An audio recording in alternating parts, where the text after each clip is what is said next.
For the CD32 keyboard, it has the PS2 connector on the back of the TerribleFire TF330, and it accepts a keyboard that has the old DIN size style connector, but you have to get one that uses somewhat of an older protocol. Otherwise, I mean, I have two keyboards already that had that kind of connector, and they both didn't work. So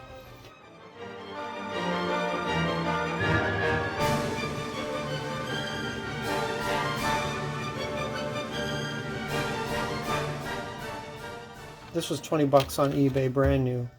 But what I'm going to do is, it actually doesn't match the colors of the CD32. This is matte black, your typical black plastic matte finish, somewhat textured.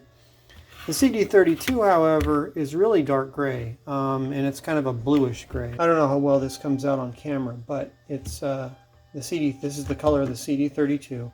And I'd like the keyboard to match. A lot of people put these keyboards next to them and they just don't look right. Anyway, so I'm not going to worry about coloring the keys, but it would be pretty simple to just color the outside case of this. Just remove the keyboard from its outer casing. Hopefully it doesn't involve actually like removing the circuit board or anything and having a mess of keys lying around. But anyway, so what I've done is I bought this stuff, Rust-Oleum Ultra Matte. You know, I can't even see what the heck color it is. Oh, slate. Okay, it's slate. All right, so that's a much better match. Am I going to get it exact? Probably not. But I did do a test paint on this, and I think that's going to be acceptable. I looked at this because I noticed this had kind of a bluish, it has like a little bit of a bluish, there's some gray that have like a reddish tinge. This more has a bluish tinge, and that's when I looked at this, I saw this. I'm looking at it in person right now and on the camera, and it doesn't come out quite the same. It's actually coming out even more blue, but this is coming out in the same way. So you know, I think that this would be a very much better of a match. So I'm going to go ahead and paint the case with this stuff, and we'll see how it looks. One of the first things I did was remove the little HP logo. There's some double stick tape there. I'm actually going to leave that in place as kind of a masking for that, because I think I'm going to put something in its place. I don't know if I'm going to do the Commodore logo or a bouncing boing ball or whatever they call it. Also, what I noticed about this case, it's actually got a nice trim piece going around here. So I think I might not bother to paint the back. You know, it's not really super visible. Anyway, so I'm in the process of taking out all the screws. Okay, so this sucks. Yeah, the keys are... I was hoping I wouldn't have to mask, but it looks like I will. The keys are part of the lid of this, so that's great. This probably would be a lot easier to paint the back. Like I said, I don't think I'm going to bother with it. So, yeah. I'm going to have to go crazy with the masking and mask this whole thing. What's nice is the keys are kind of, without the springiness of the membrane, they're kind of flat. So it should be pretty easy to just run masking around here. Well, as it turns out, these pop out pretty easy. I think it's worth it to go ahead and pop them out, because then I'm not having to mask anything. Literally just paint this thing and then be done with it. It's going to be a lot easier for painting.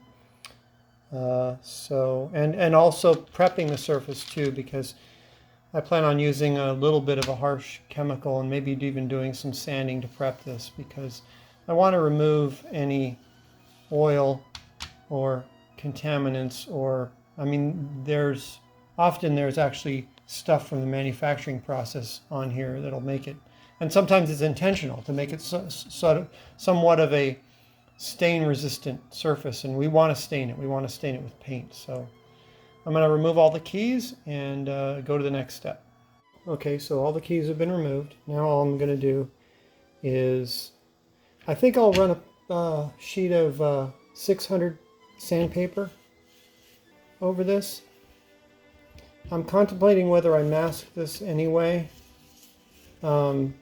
just because I don't want to deal with having paint collect and make it difficult to for the keys to move. So yeah, I think on second thought I'm going to mask this portion anyway, but at least I'll be able to get I'll put the tape like this, and then a little bit of paint will get on inside this area.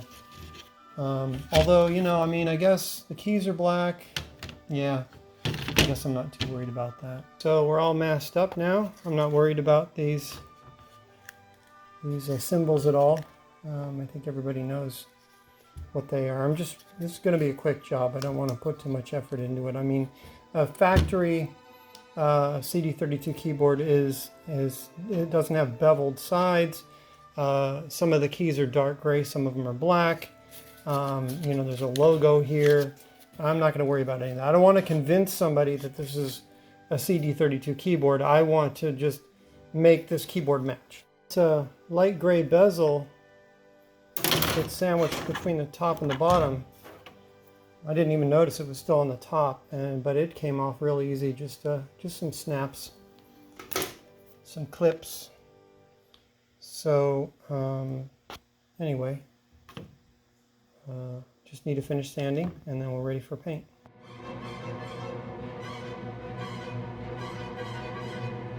Okay, so here's the finished product, almost finished.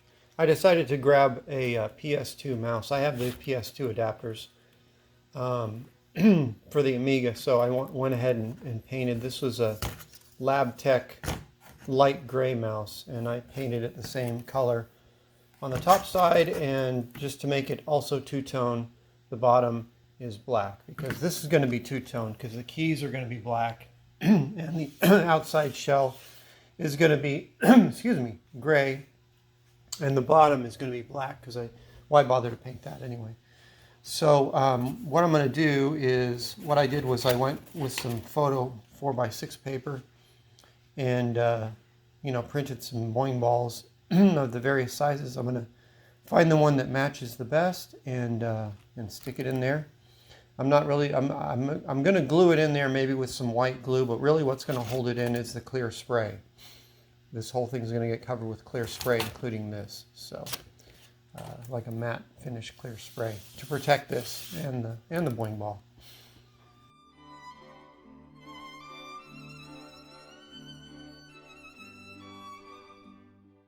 All right, well, came out pretty well. Boy, it really looks blue in this on the viewfinder of my camera, but it's less blue in real life. The boing ball is not 100% perfect, but unless you really look at it closely, it looks pretty good. Basically, what would happen is I try to shave the little white. Basically, the the top layer of inkjet, or whatever Canon uses, ink, would sort of chip off as I was cutting around. So I'd cut a slice to get the white part off of the edge, and then I'd go around and clean up a little other part of the edge, and then I'd come back, and another piece would be chipped off. So I started to get really gentle with it, and that's as good as I could get it, but it looks okay. This one, and I just sprayed this with clear spray. It actually made it turn out a little more matte than it's pretty close. It is a little bluer than the controller, but all I can tell you is that it's going to match better than the black did. So and then I had, after spraying the mouse with clear, I have a little bit of goop that came out of the nozzle, I guess. So I'm going to try to sand that off once that's dry. And the bottom I'm going to leave. The bottom I just painted gloss black. Gloss paint already has some resistance to chipping and staining, and you can wipe clean because of the gloss finish. This, however, after 48 hours, it's still not cured actually. I guess I may have gone a little too thick on it or whatever, so it'll dry eventually. It's just going to take a few days. So once this is dry, I'm going to go at it with some very fine sandpaper to get rid of that, but other than that, it looks pretty good.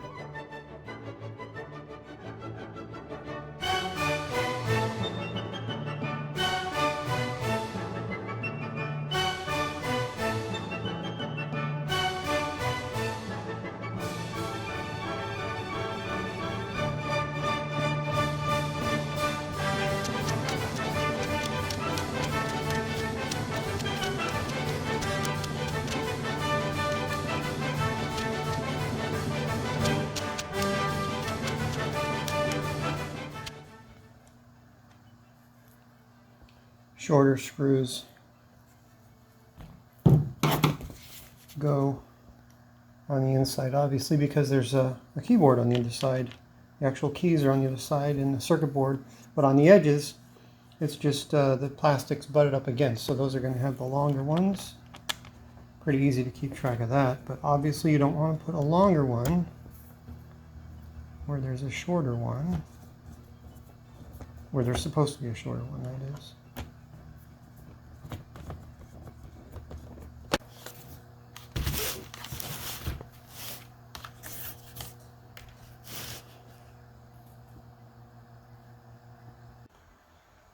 Well, what do you think? It's not as good of a match as what I'd hoped for, but I really did get the closest color I could. Definitely bluer on this, but it is a nice color. It just doesn't match the CD32 perfectly, but in my opinion, it's a better match than the black, so.